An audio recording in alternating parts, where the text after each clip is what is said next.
Hello again. I just finished recording a video on horror, so there's probably going to be 2 videos up. I know! Uh, if I keep this up, I might actually be able to average one a month. Anyway, let's talk about something. This is not going to be about horror, again, as I'm going to be saying probably a lot, the title is correct. I've got a couple things that have been bothering me on the internet. One of them I mentioned in the horror video, but if you don't want to watch horror videos from a fucking unemployed philosopher, you go nuts. But it's this WTFU thing that's going around YouTube. Man, when I say things like that, I feel like an old man. Where's the fair use? I've seen someone in my a couple people now in my Twitter thread who are kind of irritated about this poke back from YouTube users. Now, it has no effect on me so far. I've never had a copyright claim. I've never had a DMCA. I'm not remotely big enough for people to give a shit about, and I don't monetize my videos, so there's no money to be made in it. The only thing you can really do is shut me up for a video, and most of my videos are under 15 minutes, so it's not really going to affect me all that much. I can pretty much prove that I'm not copyright infringing because there's nothing in the video but me and my face on the camera talking blah blah blah. So who the fuck knows? Might be in the future, might not. I don't fucking know. I don't fucking care, really. But there's been some concern about basically that it's bitching and what fair use is and what the problem is. Now, a lot of videos, Doug Walker's Nostalgia Critics video, Boogie's video. I'm sure there's a dozen of the videos that explain this a shit ton better than I do. But I haven't seen videos that explain one part of it better than I have. Well enough that people are getting it. So I'm going to put my hat in the ring, for lack of a better phrase, for what this is. And basically, fair use. People are like, well, does fair use matter if the copyright holder doesn't care? No. The same as, think of it like, several states had sodomy laws. They still do to an extent. People like to point fun at, especially because a lot of it's southern states, people like to point fun and go, well, that's, they hate the gays. Yeah, they did for a while. But in states where, and this is going to get off topic, but I promise we're coming back. In states where the crime is rape is legally speaking vaginal. Penis and vagina. That is legally speaking what rape is. Sexual assault can include anything. So a lot of states have sodomy provisions so that they can include other forms of sexual assault without having to get rid of the dreaded rape charge. It also allows them to charge someone with multiple crimes for a single act if they engaged in more than essentially one orifice. But a lot of states, in order to keep people from just sending gays to jail, included voyeurism laws. And these are less talked about. I know Texas, and I think a couple other states, it was illegal to engage in non-vaginal sex. That's what sodomy is, non-vaginal sex. It's usually attributed to butt sex, but it technically is oral sodomy, anal sodomy, just non-vaginal. Well, it was also illegal to see someone else have sex. So if you went, you saw your neighbors buggering each other for because I like the fucking word, fuck off. You saw your 2 male neighbors fuck each other up the ass in the backyard, in the privacy of their home, and you ran to the police because fuck those guys. You'd go to jail too. Because what the fuck were you doing looking in their house? Simple as that. So the law only existed to punish people who were committing those acts as crimes that were being complained about. And fair use works like that.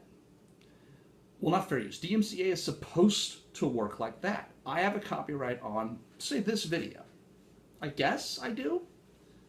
So if Bubba Buttlicker decides to upload this video to his channel in its entirety without worrying about anything, I can file a copyright claim and say, hey, dude, that's my content. Send it the fuck back this way. I'm not popular enough for people to do that, so I don't really care. I don't monetize. It doesn't matter. So, but If I wanted to, I could. And that's the point of the DMCA and the copyright thing. Now, to make it simpler, so Viacom and Sony and shit like that don't have to have a staff of people going through every YouTube video looking for their content, there is an algorithm that basically checks for content in relation to titles and things like that, and amount of content and speed and variety, blah, blah, blah, blah, blah, blah, blah, blah. Exactly. It also checks, for things, and so when that comes up, they can make a claim, and that part is probably likely also automated. That is a good system, by and large. I would prefer a live person. I would prefer, like Doug Walker was saying, that when you, Doug Walker or Brookie, I don't remember which one actually said it, but like, I make a copyright claim, you have, say, 3 days or 4 days to respond to the claim before action gets taken on your channel. That would be better, especially since it's completely automated. That would be a lot better. But the problem is, and this is the problem that I've been seeing on Twitter a lot, one, they don't understand that fair use essentially is a protection for you from unnecessary litigation. You put up a review of a game that you didn't like. Review falls under fair use, so the creator of that game can't just take down any negative review or movie or whatever. They can't just take down negative reviews, so only positive reviews exist. Simple. But the other thing is that an appellate court has ruled that a copyright holder must take fair use into account before they issue a takedown, which YouTube isn't enforcing, because again, automated system. All of that considered, all of that taken into account, we then move into the idea that, well, what does it matter? The copyright holder doesn't want you to put his content up. Shouldn't that be his right? Again, fair use is educational, review, and satire, as it's been said probably a dozen times, probably 7 or 8 dozen times by now. The problem is that anyone can issue a takedown. Again, that's been said. Someone in my Twitter feed specifically did not realize that I can issue a copyright strike against Nostalgia Critic's review of anything. And I can actually put that I get the money. And that money goes into a PayPal account I've linked to YouTube. Should they find that I don't have the copyright holder and they have fair use, I still keep that money that I earned for a month as the appeal process went through. That's the big problem, is that anyone can issue and claim that they own any material that exists on YouTube. And you, as the claimant, if you are the one pulling the scam, you get to decide what happens to that person's account and what happens to that video while they have to appeal, and then they have to prove that they have the right to use it. And that's not the way the system is supposed to work. And that's what people are arguing about, where's the fair use. Simple, but not really. The main thing is, if everything worked the way it's supposed to, this wouldn't be happening. Since it's not, it is. Moving on. A lot of people are flipping their shit about Firewatch. The Firewatch team thanked Anita Sarkeesian in the end of their game, apparently. Let me say at the beginning, I have no horse in this race. The game looks dull as fucking dirt. It looks like another goddamn walking simulator, but this time with someone talking to you. Walking simulator with voice acting. Yay! And while it may be pretty, it just didn't strike my goddamn fancy. So I wasn't interested in buying it before this. I'm still not interested. Whoop-de-shit. But someone asked, why are people upset? And I don't know. Some people are upset because they don't want to support anyone who supports Anita Sarkeesian. Several of the game developers for Firewatch have actually appeared in videos for Anita Sarkeesian, or at least for Macintosh, which is Anita Sarkeesian's the hand up her butt. Well, for my part, as an admitted paranoid, but someone who, when you're aware of a problem, you can fight it easier. As a paranoid, my concern would be, why are they thanking her? Did she help in any way? Was she part of the team? Did she come down to consult? Is she talking to her friends in journalism to get the game promoted? Because the game's being heralded as goddamn 10 out of 10 across the fucking board. I don't know, 10 out of 10, but fucking heralded as a goddamn masterpiece, best game of the year, across the goddamn board of the sites that are linked to her. And so that would be my question was, is she involved with the promotion? Is she helping the game get promoted in exchange for stuff? I don't fucking know. But as a paranoid, that would be my main concern. You look for the conspiracy. You look for, why and where and how and when and who the fuck's trying to get me and why the fuck is there a cat and, why are the reptile people really in charge? Say a lot. I mean, just fuck it. See, fucking again. You saw the other video so long. Anyway. Moving on from that, because I think that's a fairly simple concept that basically Firewatch people are upset about. Yoshiki's involvement. Why are they upset? Well, if you liked the game, then you're upset that people are upset. If you didn't like the game, then you're upset that she's involved. And if you weren't going to buy the game, then it doesn't fucking matter. And if you were going to buy the game and you're upset that she's involved, feel free to explain to people, other than just going, well, because she's involved. Just feel free to actually elaborate.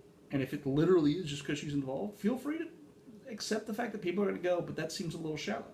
Because that's the other problem I've been seeing with that, is people are like, I'm allowed to have that opinion. You absolutely are, but people are going to question why. And when you don't have a reason, people are going to go, that's it. Who the fuck cares? You don't like the game. There's a lot of games I don't fucking like. I don't like Call of Duty. I don't like Call of Duty for a lot of reasons, mainly because I don't really care for multiplayer, and that's all that game really is.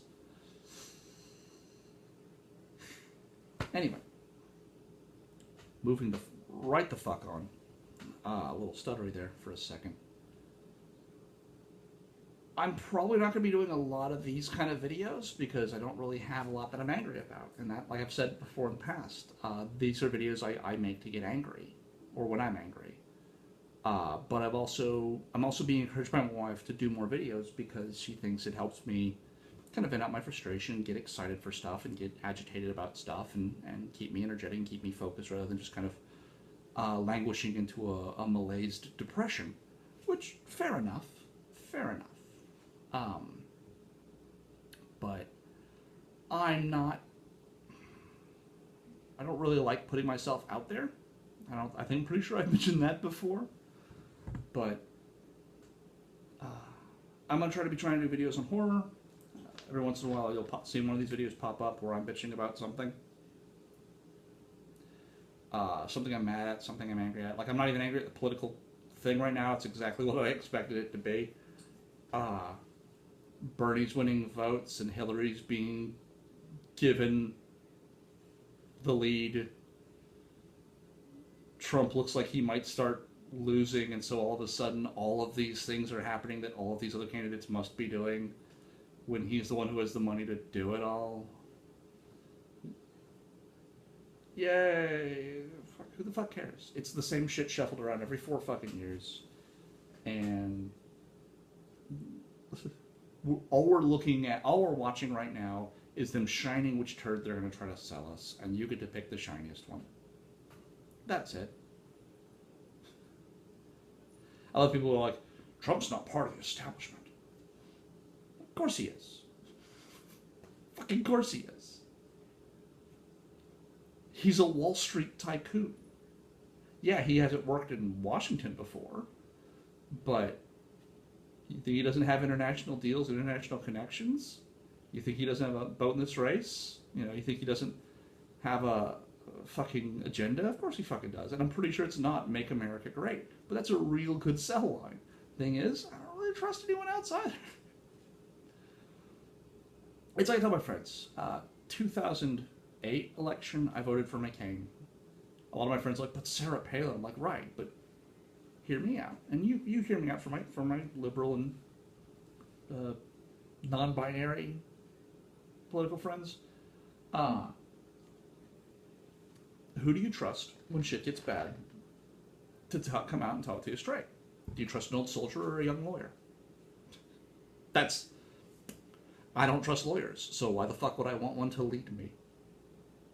I think we need another Teddy Roosevelt. I think we need another FDR. I think we need another goddamn Ike. I do.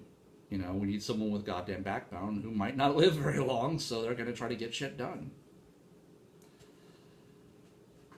That's my stance on it. So that's my entire reasoning. And